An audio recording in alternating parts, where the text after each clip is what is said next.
Então, guardar o depósito da fé é a missão que o Senhor, nosso Senhor Jesus Cristo, confiou à sua igreja e que ela cumpre em todos os tempos.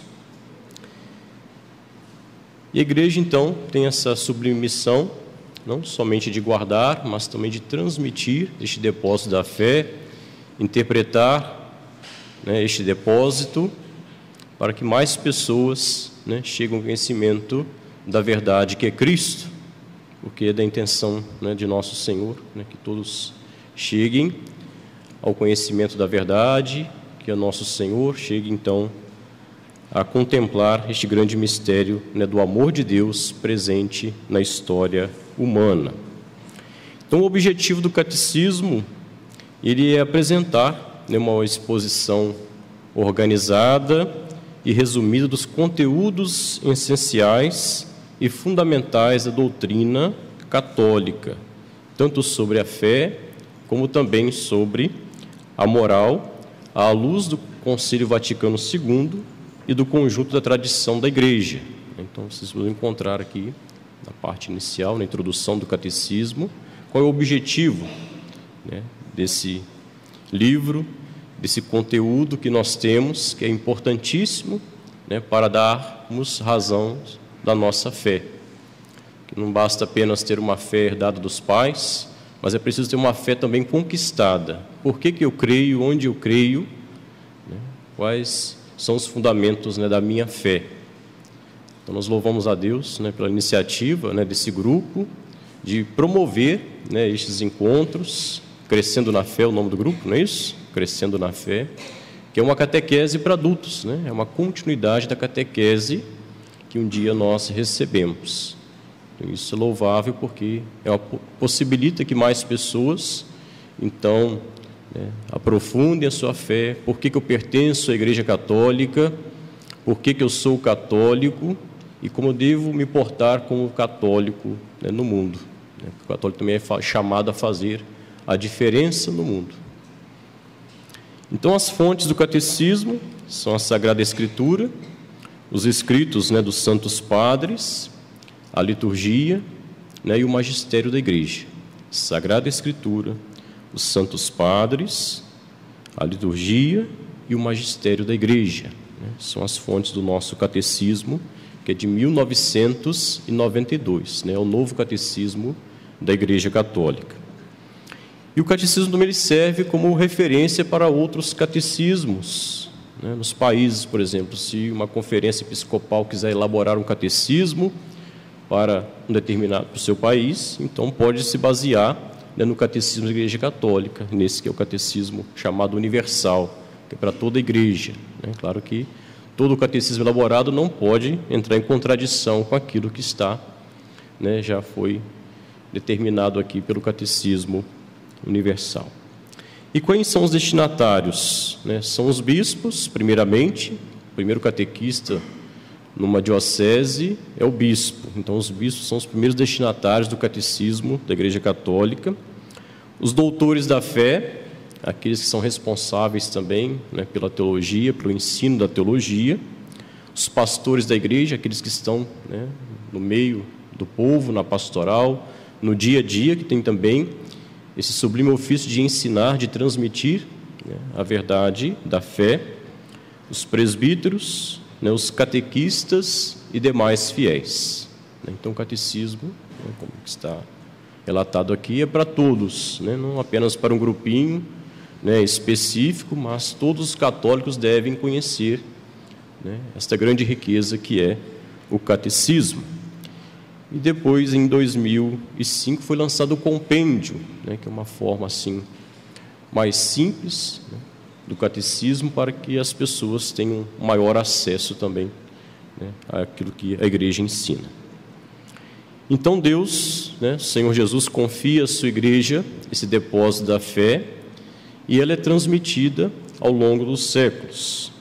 Então, diz o catecismo: aprove a Deus em sua bondade e sabedoria revelar-se a si mesmo e tornar conhecido o mistério de sua vontade, pelo qual os homens, por intermédio de Cristo, Verbo feito carne, no Espírito Santo, têm acesso ao Pai e se tornam participantes da natureza divina. Então foi Deus que quis, foi iniciativa do próprio Deus se revelar, né, se mostrar quem Ele é ao longo então da história da salvação. E a revelação divina também, ela possibilita o quê? Uma maior comunhão com as três pessoas da Santíssima Trindade, para que as pessoas se tornem participantes da natureza divina, entrem em comunhão, né? Conheçam quem é Deus e façam experiência do seu amor infinito. E essa pregação apostólica, né, a transmissão se deu através da pregação apostólica, primeiramente na forma oral, né, os apóstolos, na pregação oral, por exemplos e ações, transmitiram aquelas coisas que receberam, ou das palavras, ou da convivência e das obras de Cristo, ou aprenderam das sugestões do Espírito Santo.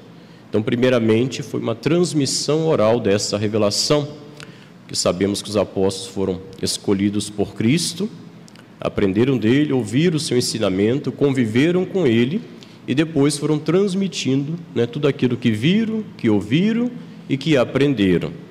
Né, sabemos que a Bíblia não cai do céu pronta. Primeiramente, a Bíblia foi o quê? Vivida, a ação vivencial. Depois ela foi narrada, né, contada de pai para filho. Aí, no caso da igreja, ela foi transmitida através da pregação apostólica, o ensinamento dos apóstolos. E depois ela foi, então, escrita, né, para que não se perdesse os conteúdos essenciais, né, da pregação. Então, a tradição oral, e depois por escrito, né, a inspiração do Espírito Santo, né, que suscitou homens ao longo da história da salvação para que pusessem por escrito essa grande mensagem trazida por nosso Senhor. Então, o Papa Bento XVI disse que a tradição da igreja, ela não é transmissão de coisas somente ou palavras, mas é uma tradição viva, né? Então, a igreja continua essa missão de levar adiante, né, o ensinamento do Senhor, de transmitir as verdades da fé. E podemos entender, né, como tradição, conjunto de práticas e costumes, né, por exemplo, os ritos, as vestimentas, alguns conceitos que nós temos que, né, não estão assim contidos explicitamente na Sagrada Escritura, mas que a igreja, né, à luz do Espírito Santo, foi então desenvolvendo ao longo da sua teologia, ao longo também da sua ação, ao longo da sua celebração. Então, a Sagrada Tradição e a Sagrada Escritura provêm da mesma fonte, né, e formam um só todo e tendem para o mesmo fim. Então, a igreja reconhece essas duas grandes riquezas, a Sagrada Tradição e a Sagrada Escritura, que têm a mesma fonte, né? Tem origem no próprio Deus, na pregação apostólica, e formam um conjunto e tendem o mesmo fim, né? Possibilitar esta maior comunhão com o Senhor. Então, a igreja, né, ela então tem a missão, né, de não só de guardar, como eu já disse, né, de zelar, de cuidar do depósito da fé, mas transmitir e também interpretar. Por isso que nós temos o magistério da igreja, que tem essa missão de interpretar. Então, a Bíblia se tornou assim o produto escrito, baseado na tradição oral, mas a igreja tem essa missão, então, de interpretar, à luz da tradição, a Sagrada Escritura. Então, o ensinamento dos Santos Padres, né, testemunha também o que é a presença vivificante dessa tradição, cujas riquezas se transfundem na praxe e na vida da igreja crente e orante. Embora a igreja tenha consciência que não deve se esperar nenhuma outra revelação, né, porque tudo aquilo que Jesus quis revelar, né, Deus quis revelar, foi revelado em Cristo Jesus, então não vai haver uma nova revelação, mas a igreja tem a missão, então, de interpretar essa revelação, né, e de transmitir, né, com fidelidade. Então, o catecismo nos assegura que, embora a revelação ela esteja já terminada, não está explicitada por completo. Então, caberá à fé cristã captar gradualmente todo o seu alcance ao longo dos séculos. E o Espírito Santo continua a fazer na igreja. Então, o magistério ele é assistido, né, pelo Espírito Santo para que possa interpretar, né, as verdades, né, da fé.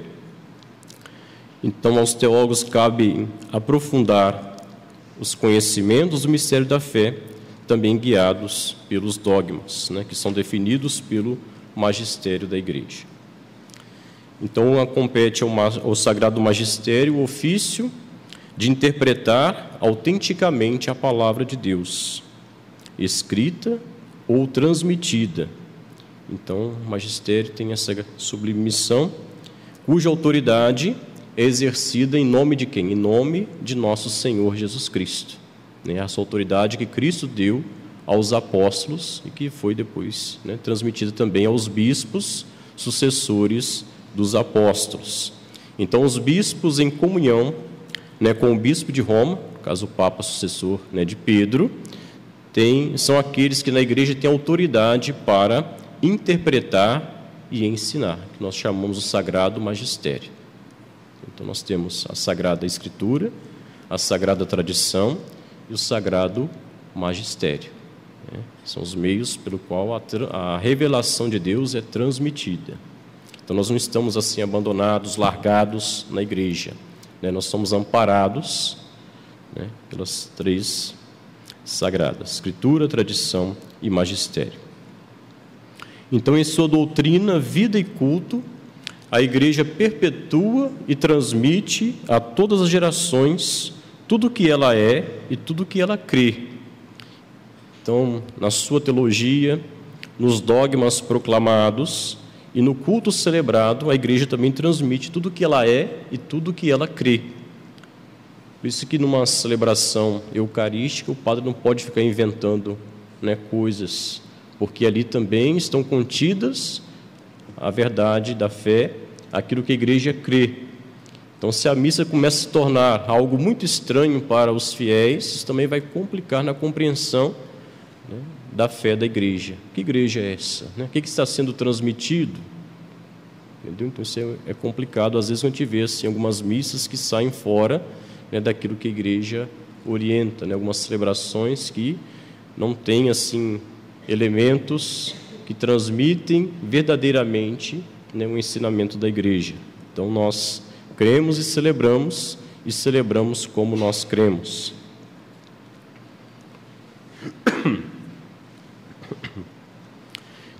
Então, os protestantes, né, rejeitaram a tradição e o magistério católico. Se a gente estuda a história da igreja, vamos perceber, né, que os protestantes acabaram rejeitando a tradição e o magistério católico e ficaram apenas com a Sagrada Escritura. Mas eles depois criaram uma tradição própria. Se você olhar lá as obras de Lutero, se tornou uma tradição para a igreja luterana. Até a forma como eles interpretam a Bíblia, também recorrem aos textos de Martim Lutero, ou do seu lá companheiro, né, o Felipe Melanchthon, que idealizou e estruturou a igreja luterana. Mesma coisa na igreja adventista, né, os textos da Ellen White lá também se tornaram uma tradição, né, para a igreja. Então, eles rejeitaram a nossa tradição, mas criaram também a sua tradição. Então, né, temos aí que analisar isso também. Aí nós temos, né, no catecismo, nos apresenta os dois símbolos da fé, né, que nós chamamos, né, de credo.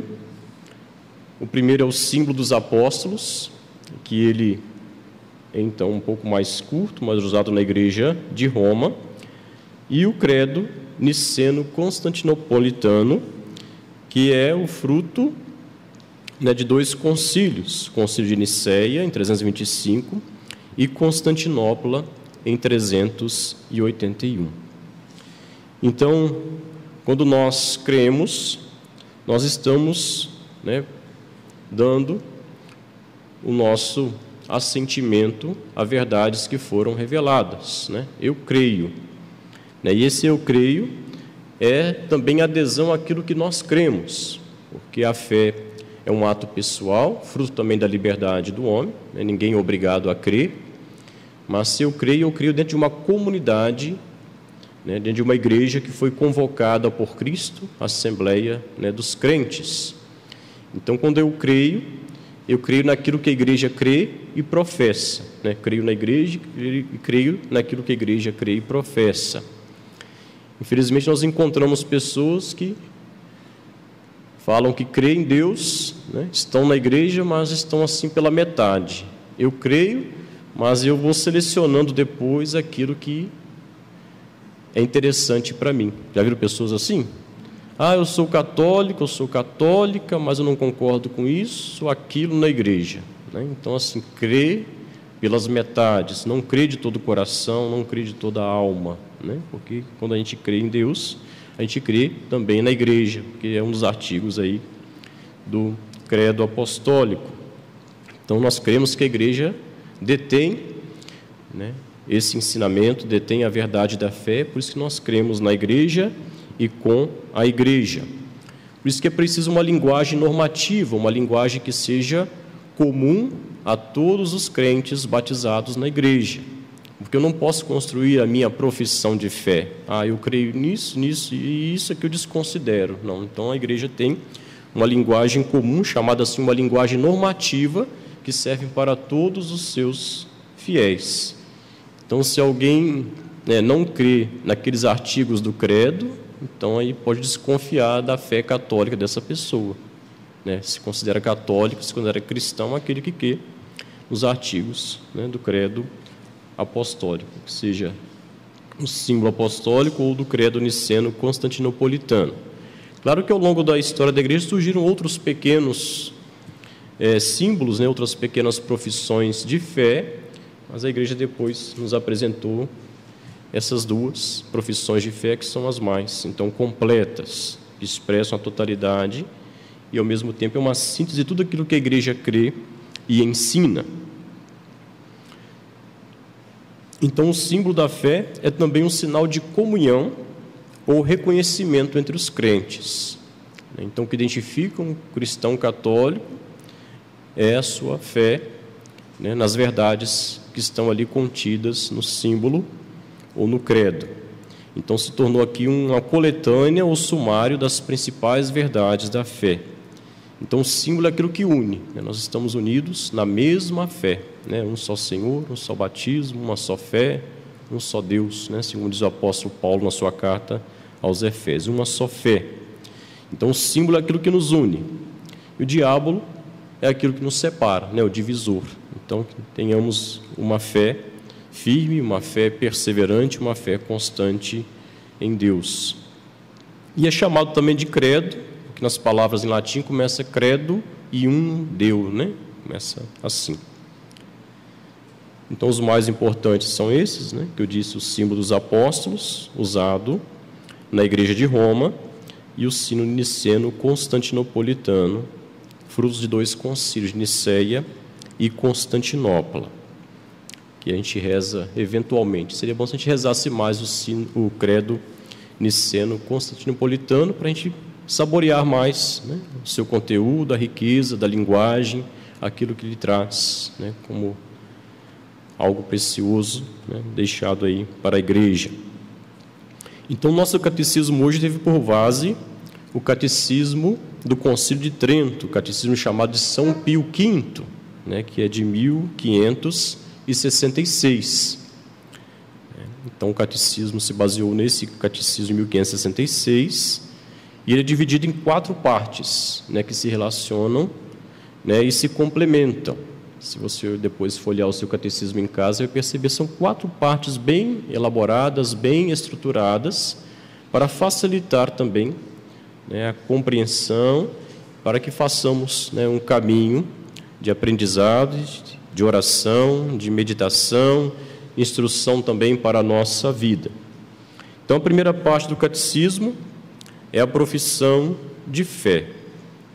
Essa profissão de fé se dá dentro de uma comunidade de crentes, né? Eu creio e nós cremos, né? São 2 sessões. A primeira parte, eu creio e nós cremos, depois a profissão da fé cristã.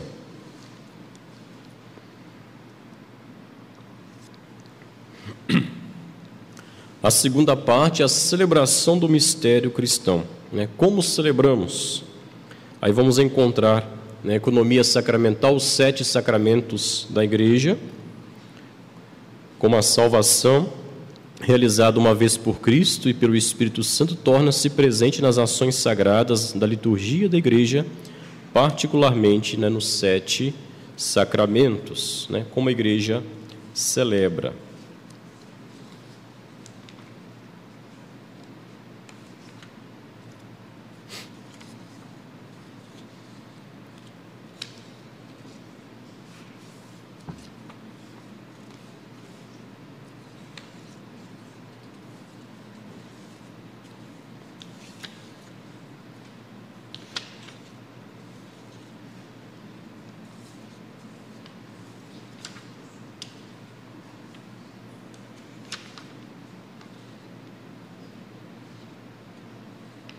A terceira parte vai tratar, então, né, dos 10 mandamentos da lei do Senhor. É a parte da moral, seria, resumidamente, dizer como agir, né, à luz da fé, como eu devo agir no mundo. Então, a terceira parte é a vida da fé, que trata das bem-aventuranças e dos 10 mandamentos da Igreja. Os 10 mandamentos que são meios pelos quais, né, nós colocamos em prática a vontade de Deus e também respeitamos, né, a vida, respeitamos também as relações que existem entre nós. Os 3 primeiros mandamentos se referem a Deus, a sua soberania, a sua onipotência, e os outros 7, as relações entre as pessoas, né, para garantir, então, os direitos e deveres, uma vida mais fraterna e mais justa, né, e as bem-aventuranças como o caminho seguro para uma vida em Deus. E a última parte, né, a oração na vida da fé, que nos ajuda a compreender melhor o Pai Nosso, o que vai desdobrar os 7 pedidos que se encontram no Pai Nosso, né, a vida de oração.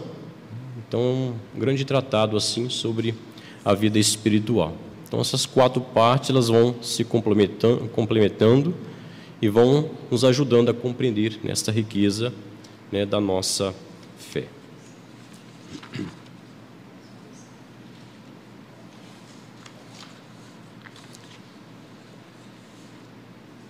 Então, o catecismo começa com a fé. Eu creio em Deus Pai. Nós começamos assim rezando: creio em Deus Pai. Esse Deus que se revelou, né, primeiramente ao povo hebreu, dentre todos os povos da terra, Deus escolheu aquele povo, o povo de Israel, e revelou qual é a sua vontade, qual o seu projeto. Então ele diz, né, escuta Israel, o Senhor nosso Deus é o único Senhor. É a profissão de fé, né, de todo judeu, né? Amarás o Senhor teu Deus com todo o teu coração, com toda a tua alma, com todas as forças e com todo o teu entendimento. Então Deus é o ser supremo, único, né, sem igual. Se Deus não for único, não é Deus, né, afirma o catecismo. Então a fé em Deus leva-nos a voltarmos só para Ele, como a nossa primeira origem e o nosso fim último, e a nada lhe preferir ou por nada o substituir. Ou seja, quando nós cremos em Deus, né, nós não vamos colocar nada no lugar de Deus, né, vamos reconhecer a sua soberania, a sua onipotência, né, Ele é meu tudo, é o meu Senhor, a quem eu devo respeito, obediência, né, e adoração. Então Deus, ao revelar-se, Ele continua mistério inefável, um mistério que não se pode, né, dizer. Então Deus, quanto mais se revela, mais Ele se esconde.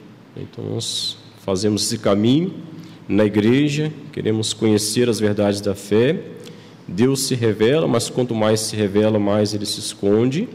E se a gente compreendesse Deus na sua totalidade, Ele não seria Deus, né? Deixaria de ser Deus. Então ainda há um mistério grande, né? Quem é Deus? Então o Deus da nossa fé revelou-se como aquele que é. Deu-se a conhecer como Deus, né? Como único, cheio de misericórdia e fidelidade. E o seu próprio ser é verdade, é amor.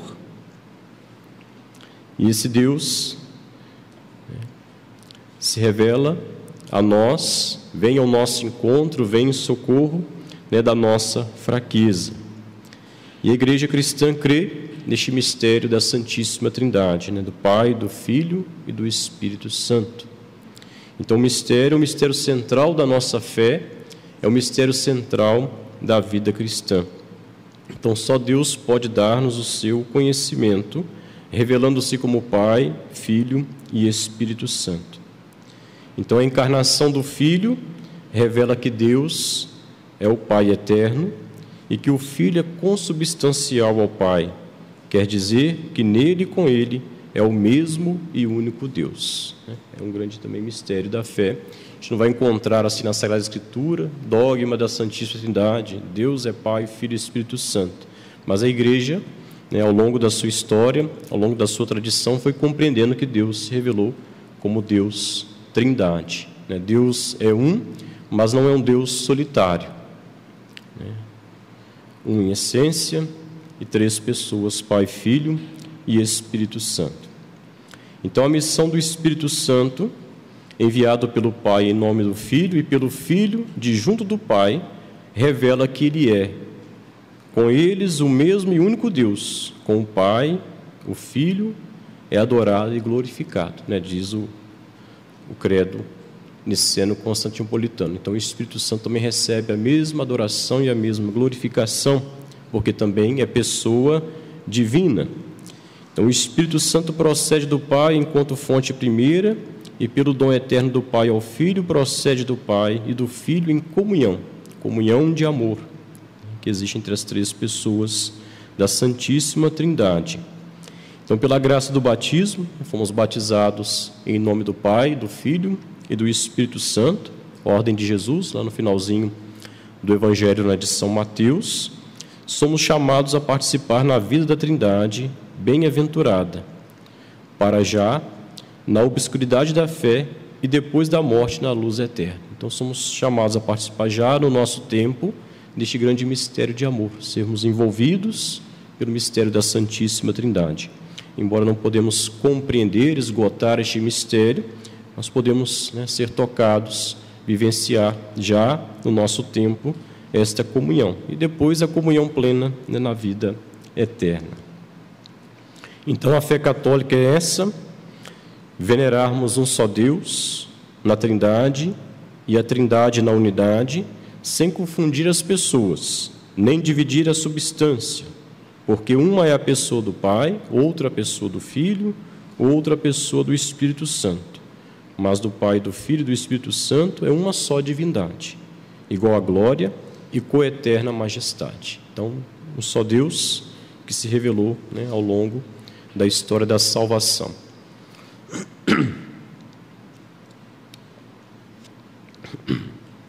Três pessoas divinas inseparáveis. São também inseparáveis naquilo que fazem. Então, toda a obra da criação é obra do Pai, do Filho e do Espírito Santo. A obra da salvação também é obra do Pai, do Filho e do Espírito Santo. A ação do Espírito Santo também é a ação do Pai e do Filho. Não tem como separar as pessoas da Santíssima Trindade. Algumas pessoas às vezes acham que houve um tempo do Pai, depois um tempo do Filho, estamos agora vivendo no tempo do Espírito. Isso não é a fé católica. A fé católica que professa que as três pessoas são inseparáveis, agem juntamente.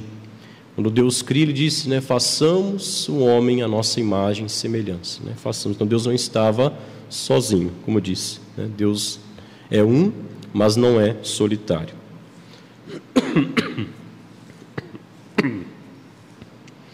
Então Deus, nós cremos nesse Deus todo-poderoso, fiel ao testemunho da igreja. A igreja dirige muitas vezes, fiel ao testemunho da Escritura, a igreja dirige muitas vezes a sua oração ao Deus todo-poderoso e eterno. Só Deus é todo-poderoso e eterno. E cremos que para Deus nada é impossível. Então Deus manifesta a sua onipotência, convertendo-nos dos nossos pecados e restabelecendo-nos na sua amizade pela graça. Então Deus manifesta o seu poder também na sua misericórdia. Deus é todo-poderoso. O mal pode ter algum poder, mas só Deus é todo-poderoso. Se não cremos que o amor de Deus é onipotente, como poderíamos crer que o Pai pôde criar-nos, o Filho remir-nos e o Espírito Santo santificar-nos? É uma questão colocada pelo Catecismo. Então, pelo esse amor onipotente, Deus cria, o Filho redime e o Espírito Santo nos santifica. Então, pelo poder de Deus que nós podemos experimentar tudo isso, visualizar, contemplar a criação, sermos redimidos e sermos santificados pelos Espírito.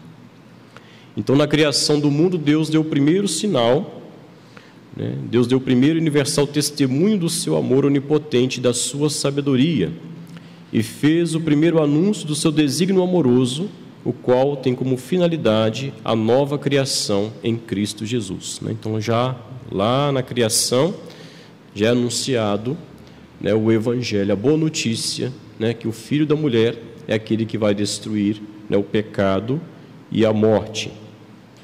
Embora a obra da criação seja particularmente atribuída ao Pai, é igualmente verdade de fé que o Pai, o Filho e o Espírito Santo são o único e indivisível princípio da criação. Só Deus criou o universo livremente, diretamente, sem qualquer ajuda. Então Deus criou tudo a partir do nada. Nós podemos transformar as coisas que nós temos à nossa disposição, mas criar alguma coisa do nada nós não podemos. Só Deus criou tudo a partir do nada. E criando tudo, Deus organizou o universo, criou o universo e mantém este universo na existência. Então, mantém na existência pelo seu verbo, o Filho tudo sustenta com a sua palavra poderosa e pelo seu Espírito Criador que dá vida. Então, a divina providência consiste nas disposições pelas quais Deus conduz, com sabedoria e amor, todas as criaturas para o seu último fim. Qual é o último fim? A plena comunhão com o seu Senhor, com o Criador. E com Cristo convida-nos a abandonar-nos filialmente à providência do Pai nos céus. Então, em Cristo, nós também nos tornamos filhos, filhos no Filho. Então, eu abandono também nessa providência de Deus. Então, o apóstolo São Pedro retoma o seu pensamento ao dizer: lançai sobre Deus toda a vossa inquietação, porque Ele vela por vós. Então, nós não estamos sozinhos, não estamos abandonados, Deus criou tudo, obra do seu infinito amor. Nós somos conduzidos a Deus por Cristo, na força do Espírito Santo, e Deus vela sobre nós, para que nós cheguemos, então, a essa plena comunhão no fim dos tempos. A providência divina também age pela ação das criaturas. Aos seres humanos, Deus permite-lhes cooperar livremente com os seus desígnios. Então, Deus também conta com a nossa participação. Deus criou tudo, obra do seu infinito amor. Deus continua criando, como disse Jesus, o meu Pai trabalha e eu também trabalho. Então, Deus não parou a obra da criação. Quer que nós também participemos desta obra, com a nossa colaboração, com a nossa inteligência, com a nossa capacidade também de amar. Aí um problema na criação, que é a realidade do mal. De onde vem o mal? Uma grande interrogação. Então, a permissão divina do mal físico, do mal moral, é um mistério. Nós estamos sujeitos também, percebemos a realidade do mal no meio de nós, mas se torna um grande mistério. Mas um mistério que pode ser esclarecido quando olhamos para a missão de Jesus Cristo, morto e ressuscitado, vencedor do mal e do pecado. A fé nos dá a certeza de que Deus não permitiria o mal se do próprio mal não fizesse sair o bem, por caminhos que só na vida eterna conheceremos plenamente. Então, do mal, Deus também pode tirar um bem. Então, Deus permite o mal, mas do mal pode-se tirar um bem. E isso a gente só vai compreender plenamente por caminhos que vão conduzir à vida eterna. Deus é Criador do céu e da terra. Aí o Catecismo apresenta a realidade também dos anjos, criaturas de Deus. Os anjos são seres espirituais que que glorificam a Deus sem cessar e servem os seus planos salvíficos em relação às outras criaturas. Os anjos prestam sua cooperação a tudo quanto diz respeito ao nosso bem. Então, é uma verdade de fé a existência dos anjos, né? A gente encontra um teólogo ou outro aí dizendo que o negócio de anjo não existe, que isso é invenção, não é, né? Então, o catecismo afirma, né? E nós cremos com a igreja na existência dos anjos, que assistem a Cristo, seu Senhor, servem-no de modo particular no cumprimento da sua missão salvífica em relação aos anjos. Então, vários textos da Sagrada Escritura fala dessa presença dos anjos, né, como mensageiros de Deus na vida dos homens. Então, a igreja venera os anjos que a ajudam na sua peregrinação terrestre e protegem todo o gênero humano. Então, os anjos são seres espirituais, né, na sua essência, e naquilo que fazem são anjos, né, mensageiros na sua ação. Então, Deus quis a diversidade das suas criaturas e a sua bondade própria, a sua interdependência e a sua ordem.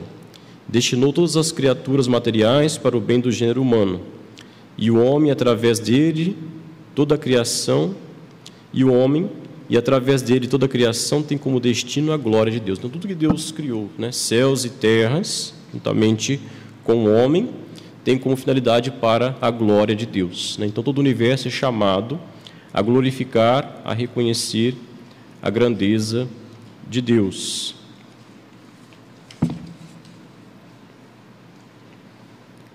O homem foi colocado, então, no centro da criação, né? Formastes o homem, a vossa imagem, e confiastes o universo, para que, servindo-os unicamente a vós, seu Criador, exercesse domínio sobre todas as criaturas, né? Então, o homem, por excelência, é uma criatura privilegiada, porque Deus o formou à sua imagem e semelhança e o colocou no centro da criação para exercer um domínio, né? Um domínio não é para destruir a criação, mas para, então, cuidar, zelar, para ajudar o Senhor, né, no cuidado com esse grande jardim que é o mundo, que é o planeta. O homem é uma unidade de corpo e alma. A doutrina da fé afirma que a alma espiritual e imortal foi criada imediatamente por Deus, né? Então, o homem é uma unidade de corpo e alma. E Deus não criou o homem solitário. Desde a origem criou homem e mulher. Lembra da passagem de Gênesis, né? Deus fez passar todos os animais diante de Adão, mas ele não encontrou, né, nenhuma companheira que lhe fosse semelhante. Então, Deus cria, né, do homem a mulher. E a sociedade dos dois realiza a primeira forma de comunhão entre as pessoas. A revelação dá-nos a conhecer o estado da santidade, de santidade e justiça originais do homem e da mulher antes do pecado. Então, eles foram criados, né, santos e justos.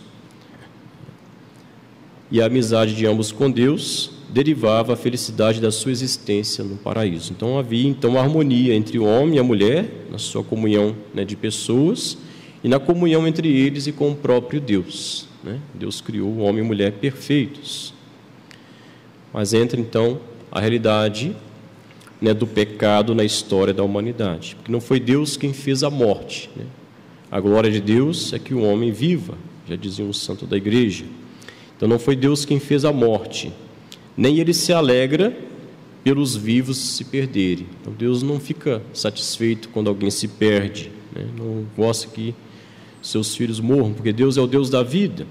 Mas a morte entra no mundo pela inveja, então, do inimigo, né? A antiga serpente chamada diabo. Então, Satanás ou diabo, afirma o catecismo, e outros demônios são anjos decaídos, né? Vimos que Deus criou os anjos, criou todo o universo, criou o homem, e agora aqui o catecismo apresenta a queda dos anjos. Anjos decaídos, por terem livremente recusado servir a Deus e ao seu desígnio. A sua opção contra Deus é definitiva. Então, não existe conversão para anjo, não, né? Já tomaram a decisão deles, se revoltaram contra Deus, e isso já está decretado. Nós não temos a oportunidade de uma conversão nesta vida, né? Se falhamos, se nos revoltamos contra Deus, Deus é misericórdia e nos dá a chance de uma conversão sincera. Agora, quanto aos anjos, isso não é possível.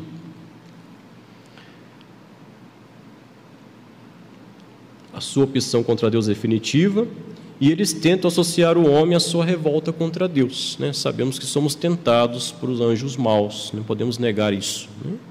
A presença dos anjos maus, que nos tentam tirar da graça, que nos tentam também, né, levar a uma revolta contra Deus.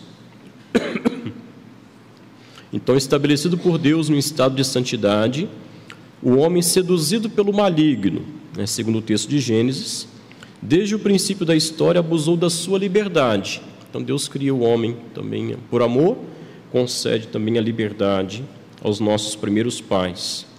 Então, o homem abusa da sua liberdade, levantando-se contra Deus e pretendendo atingir o seu fim fora de Deus. A proposta da serpente, né? Sereis como deuses, assim disse, né? Sereis como deuses. Então, o desejo do homem de se tornar Deus, né? De ocupar o lugar de Deus. Inversamente, Deus vem e ocupa, né, a nossa história, se encarna, se torna um de nós, né? Enquanto os nossos primeiros pais queriam tornarem deuses, né, Deus se faz pequeno, se torna um de nós em Cristo Jesus. Então, pelo seu pecado, Adão, como primeiro homem, perdeu a santidade e a justiça originais que tinha recebido de Deus, não somente para si, mas para todos os seres humanos. Então, era a vontade de Deus que todos os seres humanos permanecessem nessa condição, né, de santos e justos. Então, a sua descendência, Adão e Eva, transmitiram a natureza humana ferida pelo seu primeiro pecado, né, que nós chamamos de pecado original, né? Perdemos essa santidade e justiça originais. Portanto, né, as pessoas nascem privadas da santidade e da justiça originais, chamado pecado original. E como consequência do pecado original, a natureza humana ficou enfraquecida nas suas forças e sujeita à ignorância, ao sofrimento e ao domínio da morte, inclinada para o pecado. Então, a natureza humana foi perdendo as suas forças, sujeita então à ignorância, ao sofrimento, ao domínio da morte, inclinada para o pecado. Inclinação que se chama concupiscência, essa inclinação ao pecado. Então, o batismo ele apaga, né, o pecado original, esse pecado que foi então herdado dos nossos primeiros pais, mas não apaga a concupiscência, né, essa inclinação que nós depois podemos, né, cometer pecados. Afirmamos, pois, que o pecado original é transmitido com a natureza humana, não por imitação, a gente não está imitando os pecados, né, mas por propagação, e que assim é próprio de cada um. Então, a vitória alcançada por Cristo trouxe-nos bens superiores àqueles que o pecado nos tinha tirado. Então, se a gente olhar a história lá dos nossos primeiros pais, né, que o Gênesis é fruto da experiência de fé do povo hebreu, não é um livro de explicação científica, mas é um livro que trata, né, desses questionamentos, né, qual a origem do mundo, qual a origem do universo, do homem, por que sofremos, por que morremos. Então, é fruto da experiência do povo hebreu. Se a gente olhar, é uma grande tragédia aquilo que aconteceu, né? Mas se olhar agora para o Novo Testamento, a gente vai perceber que Deus preparou para o povo da nova aliança, né, para nós cristãos, é muito mais superior, né? Isso supera aquelas tragédias. Onde abundou o pecado, superabundou então a graça de Deus, né? Já disse o apóstolo Paulo na sua carta aos Romanos: onde abundou o pecado, superabundou a graça de Deus, né? Então, de uma tragédia, de um mal, Deus tirou um bem superior, né? Algo mais sublime.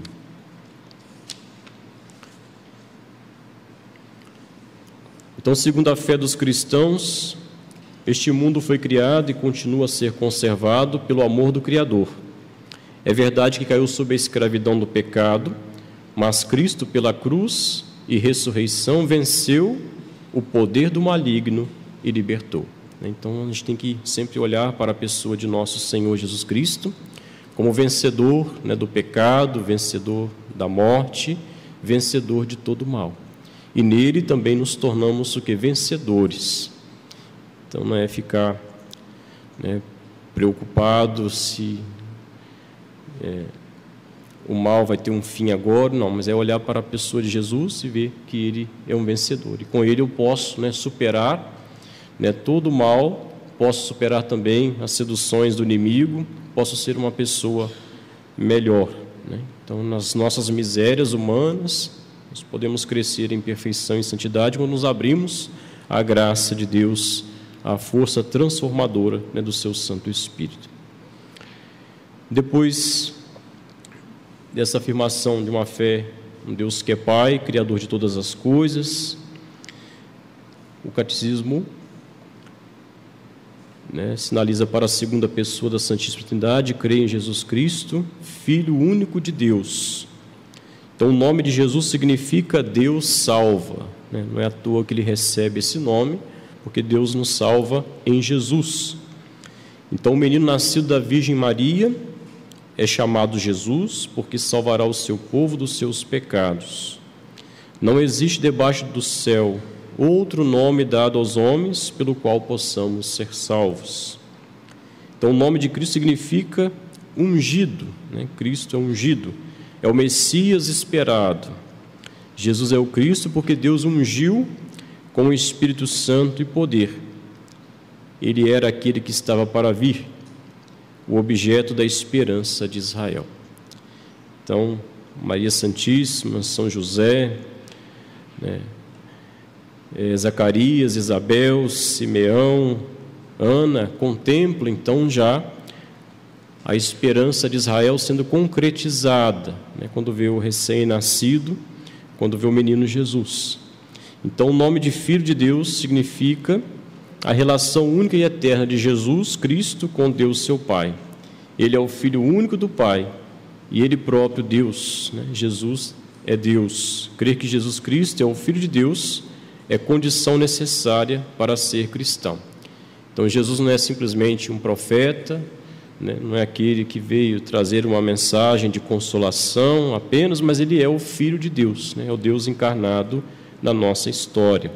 Aí vamos encontrar muitas seitas aí que negam a divindade de nosso Senhor. Então, o nome de Senhor significa que a soberania divina. Confessar ou invocar Jesus como Senhor é crer na sua divindade. Ninguém pode dizer Jesus é Senhor a não ser pela ação do Espírito Santo. Ele é Deus, é Senhor. Então, no tempo estabelecido por Deus, o Filho unigênito do Pai, a palavra eterna, isto é, o Verbo e imagem substancial do Pai, se encarnou. Sem perder a natureza divina, assumiu a natureza humana. Então, Jesus Cristo, segundo o ensinamento da Igreja, é verdadeiro Deus e verdadeiro homem. Claro que essa afirmação é fruto de debates teológicos, de concílios, porque as heresias foram surgindo ao longo da história da Igreja, então a Igreja teve que sistematizar a sua fé e definir os dogmas. Então, o verdadeiro homem na unidade de sua pessoa divina. Por essa razão, ele é o único mediador entre Deus e os homens. Jesus tem duas naturezas, a divina e a humana, não confundidas, mas unidas na única pessoa do Filho de Deus. Verdadeiro Deus e verdadeiro homem, Cristo tem uma inteligência e uma vontade humanas em perfeito acordo e submissão à inteligência e vontade divinas. Ele tem em comum com o Pai e o Espírito Santo. Então, são inseparáveis. A vontade de Cristo, também inseparável da vontade do Pai e da vontade do Espírito. A encarnação é, pois, o mistério da união admirável da natureza divina e da natureza humana na única pessoa do Verbo. Então, é isso que nós cremos, como verdade de fé, desse Deus que, por amor, cria todas as coisas. Deus vai se revelando ao longo da história da salvação, uma revelação gradativa. No fim dos tempos, se revela plenamente em Cristo. Quem me vê, vê o Pai. E assim, em Cristo, nós somos redimidos, somos reconciliados, introduzidos novamente no paraíso que foi perdido pelos nossos primeiros pais. É o mistério da nossa fé, aquilo que nós cremos, né? Então, essa é a primeira parte, né, do símbolo dos apóstolos do credo, né, que nós temos, que nós professamos. Tá bem?